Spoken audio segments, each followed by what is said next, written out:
Hello and welcome back to another video on SW Fight Hub. Looking ahead to Riyadh, Saudi Arabia this weekend.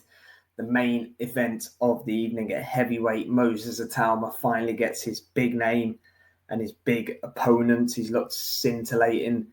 Was touted as they're going to be the one to break Mike Tyson's record as the youngest ever heavyweight champion. That did not happen. However, Frank Warren and team at Queensbury, they know what they're doing. They know how to build a fighter, don't they? Look at what they've done with Daniel Dubois, amongst many others, to lead them to heavyweight gold. Any good heavyweight, it feels like, is working with either Queensbury or Riyadh season through Queensbury right now. So Frank has a bit of a stranglehold, doesn't he, on this heavyweight division. Crafty matchmaking here, in my opinion.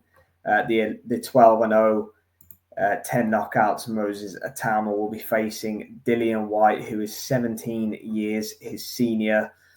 Dillian coming in at 31-3. It has to be said, all of his losses by knockout at the highest level. Anthony Joshua, of course, Povetkin in the first fight, one of the best KOs you'll see in that one. Then Tyson Fury at Wembley Stadium.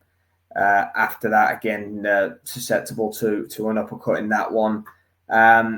Look, he's been bought in his cannon fodder, hasn't he, Dillian? Let's be honest.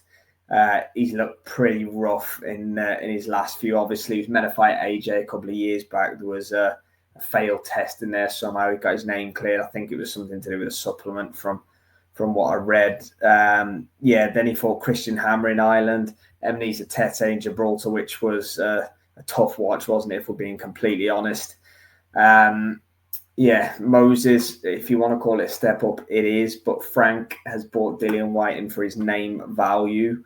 I would be very, very surprised if Whyte won this fight. The edge of speed, youth, timing, everything like that. The only thing Moses hasn't been done yet has been clipped on the chin, so we don't know what's there. I'm not comparing him to David Price, but he was the next coming, wasn't he? And then Tony Thompson checked the chin. The rest is history.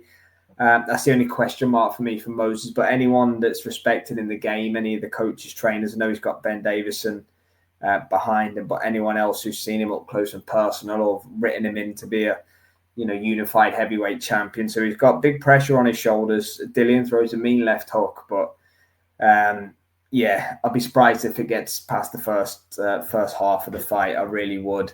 I can't see anything other than an Itauma victory. If Dillian was more active and looked better in his last few fights, then this maybe would be a different story. But if he would, at the same time, Frank and George Warren wouldn't have brought him in as an opponent. Simply there for name value, in my opinion. Moses within 6 rounds. Catch at his own pay-per-view this weekend. The card for me was hindered a little bit with Anthony Kakachi falling out of the Ray Ford fight, but there are some other good fights on it. Good to have big-time boxing back. Moses, early enough for me. Let me know what you think, guys. And as always, thanks for watching.